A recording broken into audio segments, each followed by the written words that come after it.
بن دیکھے محمد پر قربان زمانہ ہے، جس جس کو بھی دیکھا ہے وہ ان کا دیوانہ ہے۔ بن دیکھے محمد پر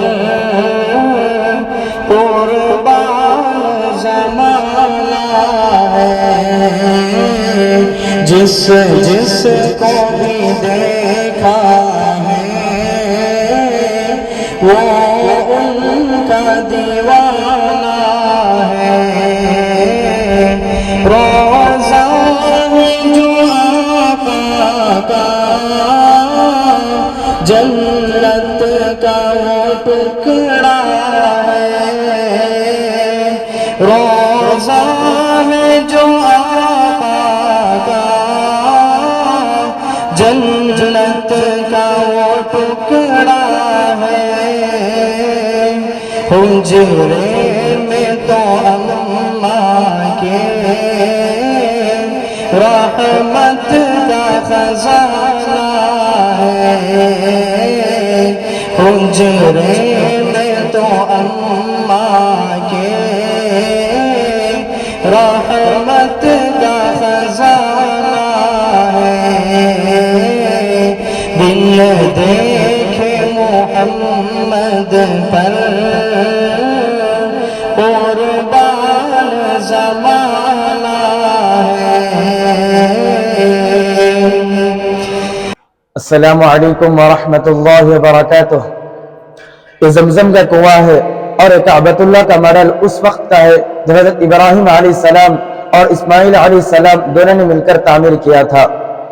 اس وقت مکہ کی اس سنسان اور ویران وادی میں جب حضرت ابراہیم علیہ السلام اپنی بیوی ہاجرہ اور اسماعیل علیہ السلام کو اللہ تعالیٰ کے حکم سے چھوڑ کر چلے گئے تو چند دن کے بعد ان کے پاس موجود کھانا اور پانی ختم ہو گیا۔ اس وقت مکہ کی اس سنسان اور ویران وادی میں نہ پانی کا کوئی قطرہ تھا نہ کھانے کا کوئی لقمہ تھا۔ ماں اور بیٹا دونوں بھوک اور پیاس سے پریشان تھے۔ حضرت ہاجرہ علیہ السلام ان پہاڑوں کے درمیان پانی کی تلاش میں نکلی۔ یہ صفا پہاڑی ہے اور یہ مروہ۔ صفا پہاڑی پر چڑھ کر چاروں طرف نظر دوڑائی مگر کہیں پانی نظر نہیں آیا۔ پھر صفا سے دوڑتی ہوئی مروہ پر چڑھی اور چاروں طرف نظر دوڑائی مگر کہیں پانی کا نام و نشان نہیں تھا۔ اسی طرح 7 مرتبہ صفا اور مروہ کے درمیان پانی کی تلاش میں دوڑ لگاتی رہی۔ جب بچے کے رونے کی آواز آئی تو آ کر دیکھا کہ بچے کے ایرے کے نیچے سے پانی ابل رہا ہے، پانی بہہ رہا ہے۔ بہتے ہوئے پانی کو روکنے کے لیے کہا زمزم زمزم، جس کے معنی ہے رک جا رک جا، تو پانی رک گیا۔ اس پانی کو حضرت ہاجرہ علیہ السلام نے خود پیا اور بچے کو بھی پلایا۔ یہی زمزم کا پانی ہے اور یہاں اس کا کنواں ہے۔ تو چند دن کے بعد جرہم نامی قبیلہ تجارت کے غرض سے ملک شام سے یمن جاتے ہوئے اس وادی سے گزرا۔ قبیلے والوں نے دیکھا کہ یہاں بہترین پانی کا کنواں ہے تو انہوں نے حضرت ہاجرہ علیہ السلام سے اس وادی میں ٹھہرنے کی اجازت مانگی۔ چنانچہ حضرت ہاجرہ علیہ السلام خوشی خوشی ان کو اجازت دے دی۔ چنانچہ وہ قبیلہ یہیں پہ آباد ہو گیا۔ پھر اسی قبیلے میں حضرت اسماعیل علیہ السلام کی شادی بھی ہوئی۔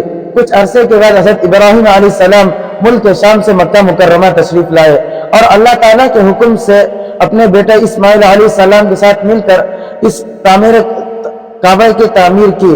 تعمیر کعبہ کے لیے اس پہاڑ جبل ابو قبیس کے پتھر کو اپنے استعمال کیا۔ یہ ہے جبل ابو قبیس۔ السلام علیکم ورحمۃ اللہ وبرکاتہ۔ اس ماڈل میں یہ بتایا جا رہا ہے کہ کعبۃ اللہ جس کو حضرت ابراہیم علیہ السلام اور حضرت اسماعیل علیہ السلام نے ایک اللہ کی عبادت کے لیے تعمیر کیا تھا، یہاں پر بت پرستی کیسے آئی اور بتوں کی پوجا پاٹ کیسے شروع ہوئی۔ حضرت اسماعیل علیہ السلام کے وفات کے بعد قبیلہ جرہم کے لوگ 300 سال تک مکہ پر حکومت اور کعبۃ اللہ کی خدمت کا کام انجام دیتے رہے اور یہاں صرف ایک اللہ کی عبادت ہوتی تھی۔ ایک دن قبیلہ خزاعہ نے مکہ مکرمہ پر حملہ کر دیا اور ان سے مکہ کی حکومت اور کعبۃ اللہ کی خدمت کا فریضہ ان سے چھین لیا۔ قبیلہ خزاعہ کا سردار عمرو ابن عامر الخزاعی تھا جس نے پہلی مرتبہ کعبۃ اللہ کی طرف بتوں کو لا کر نصب کیا اور یہی وہ پہلا شخص تھا جس نے حضرت ابراہیم علیہ السلام کے دین حق کو بدل کر لوگوں کو بت پرستی کی دعوت دی۔ اس طرح یہاں بتوں کی پوجا پاٹ شروع ہو گئی۔ آپ صلی اللہ علیہ وسلم کی پیدائش سے تقریباً 200 سال پہلے جو آپ صلی اللہ علیہ وسلم کے پردادا تھے قصی ابن کلاب، وہ اپنے قبیلے کے ساتھ مکہ مکرمہ آئے اور مکے کی حکومت اور کعبۃ اللہ کی خدمت کی ذمہ داری اپنے ہاتھوں میں لے لی. اور قصی ابن کلاب نے قبیلہ قریش کے لوگ جو آس پاس کی وادیوں اور گھاٹیوں میں زندگی گزار رہے تھے انہیں لا کر کعبۃ اللہ کے اطراف آباد کیا. قصی ابن کلاب پہلے شخص تھے جنہوں نے کعبۃ اللہ کے اطراف طواف کی حد مقرر کی اور لوگوں کو حکم دیا کہ اس حد کے باہر اپنے گھروں کی تعمیر کریں. لوگوں نے اسی حکم کے مطابق اپنے گھروں کی تعمیر کی. چنانچہ مکے کی حکومت اور کعبۃ اللہ کی خدمت کا یہ سلسلہ قبیلہ قریش ہی میں چلتا رہا یہاں تک کہ میرا اور آپ کے نبی حضرت محمد مصطفیٰ صلی اللہ علیہ وسلم بھی اسی قبیلے میں تشریف لائے. السلام علیکم ورحمۃ اللہ وبرکاتہ. اس ماڈل میں آپ کو ہاتھیوں کی فوج نظر آ رہی ہے جو خانہ کعبہ کو گرانے کے لیے آئے تھے. تو اللہ تعالیٰ نے انہیں کیسے ہلاک کیا؟ ابراہا نامی ملک یمن کے عیسائی گورنر نے جو سنا میں ایک بہت خوبصورت اور بڑا گرجا گھر تعمیر کیا جس کا نام قلیس رکھا، اور اس نے سارے عرب میں اعلان کرایا کہ تمام عرب کے لوگ اب کعبۃ اللہ کے بجائے اس گرجا گھر میں ہر سال عبادت کے لیے جمع ہوں گے. عرب کے لوگ اس بات پر غصہ ہو گئے اور ان میں سے ایک نے گرجا گھر میں جا کر غلاظت کر دی. جب ابراہا کو پتا چلا تو اس نے قسم کھائی کہ وہ خانہ کعبہ کو گرا دے گا. ایک بڑے ہاتھیوں کی فوج لے کر وہ خانہ کعبہ کو ڈھانے کے لیے مکہ روانہ ہوا اور اس کے ہاتھی کا نام جس پر وہ سوار تھا محمودہ تھا. مکے کے قریب پہنچ کر اجاج کے وادی میں اس نے قریش کے اونٹوں کو اپنے قبضے میں لے لیا جس میں 200 اونٹ عبد المطلب کے تھے. عبد المطلب کو پتا چلا تو ابراہا کے پاس اپنے اونٹ لینے پہنچے اور اپنے اونٹ واپس کرنے کا مطالبہ کیا. اس پر عبد المطلب نے جواب دیا. ابراہا حیران ہو کر پوچھا کہ آپ مکے کے سردار ہیں؟ میں کعبۃ اللہ کو ڈھانے کے لیے آیا ہوں، آپ کو کعبہ کی فکر نہیں اپنے اونٹوں کی فکر ہے. اس پر عبد المطلب نے جواب دیا کہ میں اونٹوں کا مالک ہوں، خانہ کعبہ کا بھی کوئی مالک ہے، وہ اس کی حفاظت کرے گا. ابراہا جب کعبۃ اللہ کو ڈھانے کے لیے اپنے بھاری بھرکم محمودہ نامی ہاتھی پر سوار ہو کر مکے میں داخل ہونا چاہا تو ہاتھی وادی محشر سے قدم بھی آگے نہ بڑھا. لوگوں نے لاکھ کوشش کی، وہ بیٹھ جاتا یا ملک یمن کی طرف رخ کر کے جانے لگتا. یہی سلسلہ چلتا رہا کہ اللہ تعالیٰ ابابل پرندوں کی فوج کو بھیجا جن کے چوچ میں کنکری اور پنجوں میں 2 کنکریاں تھی. ابراہا کے سارے فوجی ہاتھیوں ابابل پرندوں نے ابراہا کی فوج پر ایسے کنکریاں برسائے کہ ساری فوج ہلاک ہو گئی. ابراہا کا جسم معقول یعنی کھائی ہوئی بھوسا کی طرح بن گیا. اس طرح اللہ تعالیٰ اپنے گھر کی حفاظت ابابل پرندوں سے کرائی. ابراہا کے سارے فوجی ہاتھیوں پر سوار ہو کر آئے تھے، اس لیے اس سال کو عام الفیل کہا جاتا ہے. السلام علیکم ورحمۃ اللہ وبرکاتہ. السلام علیکم ورحمۃ اللہ وبرکاتہ. اس ماڈل میں آپ صلی اللہ علیہ وسلم کے والد حضرت عبداللہ کا نکاح اور ملک شام کی طرف تجارتی سفر اور مدینے میں ان کی وفات کا واقعہ پیش کیا گیا ہے. محمد صلی اللہ علیہ وسلم کے دادا عبد المطلب نے منت مانی تھی کہ اگر اللہ نے ان کو 10 بیٹے دیے تو 10ویں بیٹے کو اللہ کی رضا و خوشی کے لیے کعبے کے پاس قربان کریں گے. عبد المطلب کو منت کے مطابق اللہ تعالیٰ نے 10 بیٹے دیے، لیکن وہ 10ویں بیٹے آپ صلی اللہ علیہ وسلم کے دادا آپ صلی اللہ علیہ وسلم کے والد حضرت عبداللہ تھے. اور اللہ تعالیٰ نے عبد المطلب کے دل میں اس 10ویں بیٹے اللہ کی بے انتہا محبت ڈال رکھی تھی. وہ سوچتے تھے کہ اگر 9 بیٹوں کو قربان کر کے عبداللہ کو بچانا پڑے تو بچا لیا جائے. اس وقت ایک کاہن نے تیروں کے ذریعے قرآن اندازی کا حکم دیا. ایک تیر پر عبداللہ کا نام، دوسرے پر 10 اونٹ لکھے گئے. قرآن اندازی میں عبداللہ کا نام نکلا. پھر 10 اونٹ بڑھا کر قرآن اندازی کی گئی تو دوبارہ عبداللہ کا نام آیا. ایسے ہی 10 مرتبہ قرآن اندازی کی گئی تو ہر مرتبہ 10 اونٹ بڑھاتے گئے تو کل 100 اونٹ ہو گئے. 10ویں بار اونٹوں کا نام قرآن اندازی میں نکلا. پھر 100 اونٹوں کو عبداللہ کی جان کے بدلے قربان کیے گئے. پھر 100 اونٹوں کو مکے کے غریبوں میں تقسیم کیا. جب عبداللہ 25 سال کے ہوئے تو نہایت شریف نیک اور پاک باز خاتون حضرت آمینہ سے آپ کا نکاح ہوا. نکاح کے بعد 3 مہینے گزرے تھے کہ عبداللہ کو ملک شام کی طرف تجارتی سفر پر جانا پڑا. واپسی میں وہ مدینے میں رک گئے. مدینے میں ہی سخت بیمار ہو گئے جس کی وجہ سے وہ مکہ نہ آ سکے اور مدینے میں ہی وفات ہو گئی. السلام علیکم ورحمۃ اللہ وبرکاتہ. اس ماڈل کے اندر یہ پیش کیا جا رہا ہے کہ حضور صلی اللہ علیہ وسلم نے اپنے والدہ کے ساتھ مدینے کا سفر کیا اور واپسی میں والدہ کا انتقال کیسے ہوا. بچپن میں آپ صلی اللہ علیہ وسلم اپنے والدہ حضرت آمینہ کے ساتھ اپنے والد عبداللہ کے گھر میں رہتے تھے.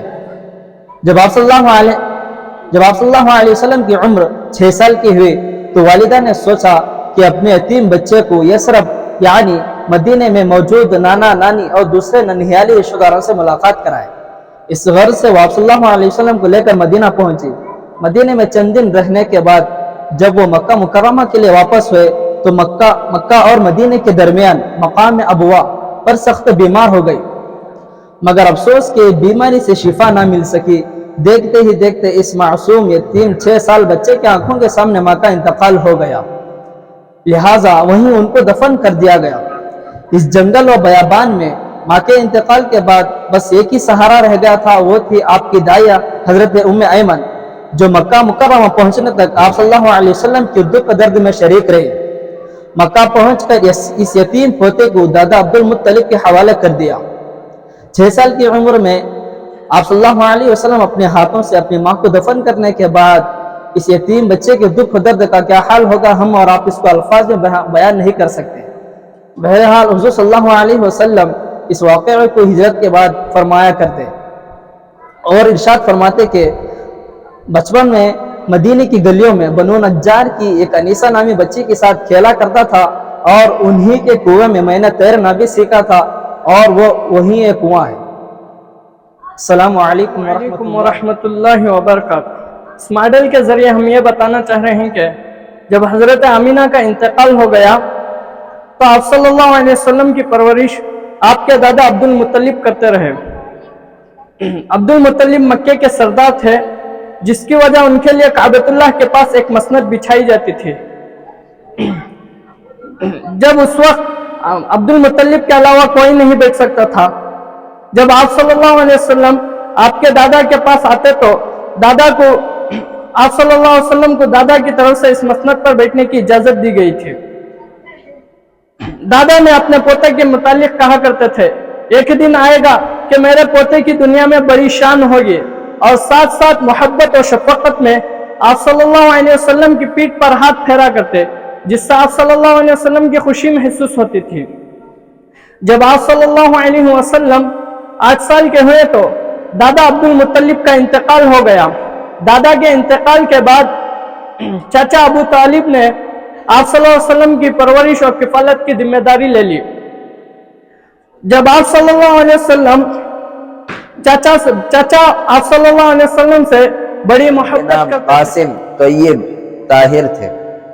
ان چاروں نے اللہ تعالیٰ کی مرضی سے وہ کم عمری میں ہی انتقال کر گئے اور 4 بیٹیاں پیدا ہوئی، جن کے نام زینب، رقیہ، ام کلثوم، فاطمہ رضی اللہ عنہن۔ ان چاروں نے اسلام قبول کیا اور مدینہ ہجرت صلی اللہ علیہ وسلم پر پہلی وحی نازل ہوئی تھی۔ نبوت سے پہلے پیارے نبی صلی اللہ علیہ وسلم اپنا زیادہ وقت اکیلے رہ کر عبادت اور ذکر و فکر میں اسی غار میں گزارا کرتے تھے۔ جب آپ صلی اللہ علیہ وسلم کی عمر 40 سال کے قریب ہوئی تو ابتدا میں آپ صلی اللہ علیہ وسلم کو نبوت کے سچے خواب نظر آنے لگے۔ جب بھی آپ صلی اللہ علیہ وسلم رات میں کوئی خواب دیکھتے تو وہ خواب دن میں حقیقت بن کر نظر آتا تھا۔ جب بھی آپ صلی اللہ علیہ وسلم کسی ضرورت کے لیے باہر تشریف لے جاتے تو درخت اور پتھر آپ کو سلام کیا کرتے تھے۔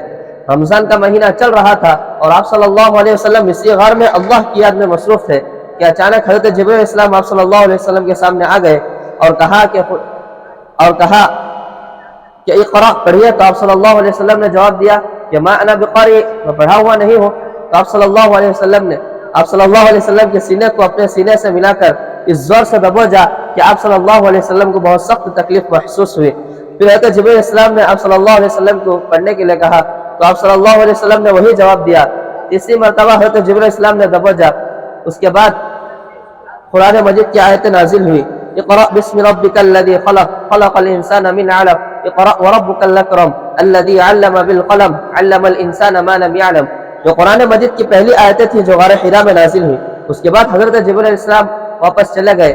جب آپ صلی اللہ علیہ وسلم غار سے اترنے لگے تو آسمان کی طرف سے آواز آئی کہ اے محمد۔ تو آپ صلی اللہ علیہ وسلم نے نظر اٹھا کر آسمان کی طرف دیکھا تو حضرت جبرائیل السلام اپنی اصلی شکل میں پروں کو پھیلائے ہوئے نظر آئے اور کہنے لگے کہ اے محمد، آپ اللہ کے رسول ہیں اور میں جبرائیل ہوں۔ یہ کہہ کر وہ آسمانوں میں چلے گئے۔ جب آپ صلی اللہ علیہ وسلم غار حرا سے فوراً گھر تشریف لائے اور حضرت خدیجہ رضی اللہ تعالیٰ عنہ کو سارا واقعہ بیان کیا اور کہا کہ خدا کی قسم، آپ کے اونچے اخلاق کی بدولت اللہ تعالیٰ کو کوئی تکلیف پہنچنے نہ دے گا۔ پھر آپ صلی اللہ علیہ وسلم کو ساتھ لے کر اپنے چچا زاد بھائی ورقہ بن نوفل کے پاس گئی جو تورات اور انجیل کے بڑے عالم تھے۔ ورقہ بن نوفل نے سارا واقعہ سن کر کہا کہ تو وہی فرشتہ ہے جو موسیٰ علیہ السلام پر وحی لایا کرتا تھا۔ اس خبر سے آپ صلی اللہ علیہ وسلم کو حضرت خدیجہ رضی اللہ تعالی عنہا کو بڑا اطمینان ہوا۔ اس کے بعد آپ صلی اللہ علیہ وسلم حسب معمول طواف کعبہ اور ذکر الہی عمر بن عاص کے ساتھ ایک جماعت حبشہ بھیجی کہ جو لوگ حبشہ کی طرف ہجرت کر کے آئے ہیں ان کو واپس کر دیا جائے، تو نجاشی نے ان کو واپس کرنے سے روک دیا اور کہا کہ یہ جو لوگ آئے ہیں یہ بڑے نیک دل ہیں اور سچے اور صحیح دین پر قائم ہیں، تو لہٰذا جو لوگ مکے سے آئے تھے وہ ناکام اور ذلیل ہو کر واپس مکے کو چلے گئے۔ وجزاکم اللہ خیر۔ السلام علیکم ورحمۃ اللہ وبرکاتہ۔ یہ دارالارقم ہے جو اسلام کا سب سے پہلا مرکز ہے جہاں صحابہ آ کر اسلام قبول کرتے اور وہیں دین سیکھتے تھے۔ سب سے پہلے جنہوں نے اسلام قبول کیا وہ امت کے عظیم ماں حضرت خدیجہ رضی اللہ عنہا تھی، اور بچوں میں سب سے پہلے اسلام قبول کرنے والے حضرت علی رضی اللہ عنہ تھے، اور آپ صلی اللہ علیہ وسلم کی عمر کے دوستوں میں جنہوں نے سب سے پہلے اسلام قبول کیا وہ آپ صلی اللہ علیہ وسلم کے خاص دوست حضرت ابوبکر صدیق رضی اللہ عنہ تھے، اور آزاد کردہ غلاموں میں سب سے پہلے اسلام قبول کرنے والے حضرت زید بن حارثہ رضی اللہ عنہ تھے۔ قبول اسلام کے بعد جب نماز کا تحفہ ملا تو حضرت علی رضی اللہ عنہ آپ صلی اللہ علیہ وسلم کے ساتھ مل کر نماز پڑھتے۔ حضرت ابو طالب نے ان دونوں کو نماز پڑھتے ہوئے دیکھا تو پوچھا، اے بھتیجے یہ کون سا دین ہے؟ آپ صلی اللہ علیہ وسلم نے فرمایا، چچا یہ دین حق ہے اور یہ دین ابراہیمی ہے اور یہی سچا دین ہے، اور فرمایا اللہ تعالیٰ نے مجھے اپنا رسول بنا کر بندوں کی طرف بھیجا ہے، اور میرے چچا جان میں آپ کو اس دین حق کو قبول کرنے کی دعوت دیتا ہوں۔ تو چچا نے کہا، بھتیجے میں اپنے باپ دادا کے دین بت پرستی کو نہیں چھوڑ سکتا، لیکن جب تک میں زندہ ہوں کوئی دشمن تمہیں چھو نہیں سکتا۔ چنانچہ آپ صلی اللہ علیہ وسلم اپنے قریبی لوگوں کو خاموش اسلام کی دعوت دیتے رہے۔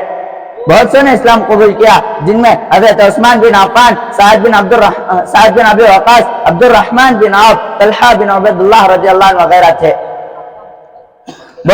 ان کے ساتھ ساتھ آہستہ آہستہ تقریباً 60 لوگوں نے دارالارقم میں آ کر اسلام قبول کیا اور وہیں دین سیکھا۔ السلام علیکم ورحمۃ اللہ وبرکاتہ۔ اس ماڈل میں مسلمانوں کی حبشہ کی طرف ہجرت کی تاریخ پیش کی جا رہی ہے۔ جب رسول اللہ صلی اللہ علیہ وسلم نے دیکھا کہ کافر اسلام لانے والے کو اس قدر تکلیف دے رہے ہیں جو ناقابل برداشت ہے، کبھی ابو جہل حضرت بلال رضی اللہ عنہ کو تپتی ہوئی ریت پر لٹا کر ان کے سینے پر پتھر رکھ دیتا تھا، اور اسی طرح حضرت عامر بن فہیرہ، حضرت زنیرہ، حضرت نادیہ اور ان کی بیٹی، ان سب پر ظلم کے پہاڑ ڈھائے جاتے تھے۔ تو رسول اللہ صلی اللہ علیہ وسلم نے ان سب تکلیفوں کو دیکھا تو صحابہ سے کہا کہ آپ لوگ مکہ چھوڑ کر حبشہ کی طرف ہجرت کر جائیں، کیونکہ یہاں کا جو بادشاہ نجاشی ہے یہ رحم دل ہے، بڑا نیک دل ہے، یہ سب کو ظلم سے نجات دے گا۔ تو آپ صلی اللہ علیہ وسلم کی اجازت کے بعد چند صحابہ حبشہ کی طرف ہجرت کیے۔ 2 مرتبہ حبشہ کی طرف ہجرت ہوئی۔ پہلی مرتبہ میں 11 مرد اور 4 عورتیں تھیں، اور دوسری مرتبہ میں 82 مرد اور 18 عورتیں تھیں۔ تو نجاشی نے ان سب کا بڑا خیال رکھا، کسی کو کوئی تکلیف پہنچنے نہیں دی۔ پھر نبوت کے 36 سال حضرت عمر بن عاص کے ساتھ ایک جماعت حبشہ بھیجی کہ جو لوگ حبشہ کی طرف ہجرت کر کے آئے ہیں ان کو واپس کر دیا جائے، تو نجاشی نے ان کو واپس کرنے سے روک دیا اور کہا کہ یہ جو لوگ آئے ہیں یہ بڑے نیک دل ہیں اور سچے اور صحیح دین پر قائم ہیں، تو لہٰذا جو لوگ مکے سے آئے تھے وہ ناکام اور ذلیل ہو کر واپس مکے کو چلے گئے۔ وعلیکم ورحمۃ اللہ وبرکاتہ۔ یہ آپ کے سامنے مسجد اقصی قبۃ الصخرہ کا ماڈل ہے۔ یہ قبۃ الصخرہ ہے، یہ مسجد قبلی ہے۔ مسجد قبلی اور قبۃ الصخرہ کا صحن دونوں کو ملا کر مسجد قبۃ الصخرہ کہتے ہیں۔ یہ مسجد اقصی ہے۔ اس کمپاؤنڈ کے دیواروں کے سارے حصے کو ملا کر بیت المقدس یا حرم شریف کہتے ہیں، لہٰذا یہ حرم شریف کا کمپاؤنڈ ان تمام چیزوں پر مشتمل ہے۔ نمبر 1 مسجد اقصی، نمبر 2 قبۃ الصخرہ، نمبر 3 مسجد قبلی، صحن اور پارک۔ قبۃ الصخرہ نبی صلی اللہ علیہ وسلم کے معراج کے وقت جب آپ صلی اللہ علیہ وسلم نے انبیاء علیہ السلام کی نماز پڑھائی، اس وقت مسجد قبلی اور قبۃ الصخرہ دونوں موجود نہیں تھے، صرف ایک چٹان وہاں موجود تھی جس کو عربی میں صخرہ کہتے ہیں۔ روایتوں میں آتا ہے کہ محمد صلی اللہ علیہ وسلم نے انبیاء علیہ السلام کی امامت اور آسمانوں کا سفر یہی سے شروع کیا تھا۔ یہ مسجد اقصی ہے۔ روایتوں میں آتا ہے کہ مسجد اقصی کعبۃ اللہ کی تعمیر کے 40 سال بعد بنائی گئی۔ مسجد اقصی میں ایک نماز پڑھنے کا ثواب 25,000 نمازوں میں برابر ملتا ہے۔ یہ شبہ دور کرنا ضروری ہے کہ بہت سے لوگ مسجد قبلہ قبۃ الصخرہ کو مسجد اقصی سمجھتے ہیں۔ ہمارے اس ماڈل سے یہ واضح ہو گیا کہ مسجد اقصی قبۃ الصخرہ دو الگ الگ چیزیں حرم شریف میں واقع ہے۔ اس دیوار کو دیکھو، اس کو دیوار گریا کہتے ہیں۔ یہاں پر یہودیاں کا چمٹ کر روتے ہیں، مسلمانوں کے یہاں اس دیوار کو دیوار براق کہا جاتا ہے کہ اللہ کے نبی صلی اللہ علیہ وسلم نے براق کو یہی باندھا تھا۔ السلام علیکم ورحمۃ اللہ وبرکاتہ۔ السلام علیکم ورحمۃ اللہ وبرکاتہ۔ یہ آپ کے سامنے صحابہ اکرام رضی اللہ عنہ اجمعین کی مدینے کی طرف ہجرت کا ماڈل ہے۔ بیعت عقبہ کے بعد اللہ کے نبی صلی اللہ علیہ وسلم نے مکے میں صحابہ کو حکم دیا کہ مدینے کی طرف ہجرت کرے۔ اللہ کے نبی صلی اللہ علیہ وسلم نے صحابہ کو حکم دیا کہ ہجرت کے موقع پر مختلف راستوں سے ہجرت کرے، کیونکہ یہ خوف تھا کہ کفار مکہ ان کا پیچھا کرے اور ان کو ہجرت سے روک دے۔ لہٰذا مختلف صحابہ نے الگ الگ راستوں سے انفرادی طور پر اور جماعتوں کی شکل میں ہجرت کرنا شروع کیا۔ ہجرت کرنے والے سب سے پہلے صحابی حضرت ابو سلمہ بن عبد السلام تھے۔ ان کے بعد ہجرت کرنے والوں میں سے حضرت عامر بن ابو ربیعہ اور ان کی اہلیہ اور عبداللہ بن جحش رضی اللہ عنہ، حضرت عیاش بن ابو ربیعہ مخزومی رضی اللہ عنہ وغیرہ صحابہ تھے۔ مدینے کے مسلمانوں نے ان کے آنے والے مہاجر صحابہ کا گرم جوشی کے ساتھ استقبال کیا، ان کے ساتھ اپنے سگے بھائیوں کے جیسے سلوک کیا، اپنے گھروں کے دروازے کھول دیے، اپنی تجارتوں میں شریک کیا اور مہاجر صحابہ کی ہر طرح سے مدد فرمائی۔ مکے سے مدینہ ہجرت کرنے والے صحابہ کو مہاجر کہا جاتا ہے، یعنی ہجرت کرنے والے۔ مدینے میں موجود صحابہ کو انصار کہا جاتا ہے، یعنی مدد کرنے والے۔ صحابہ کے ہجرت کرنے کے بعد اللہ کے نبی صلی اللہ علیہ وسلم نے اللہ کے حکم کے منتظر تھے کہ جس وقت اللہ کا حکم آئے گا تو وہ بھی مدینہ ہجرت کر جائیں گے۔ السلام علیکم ورحمۃ اللہ۔ روزہ ہے جو آقا کا، جنت کا وہ ٹکڑا ہے۔ روزہ ہے جو آقا کا، جنت کا وہ ٹکڑا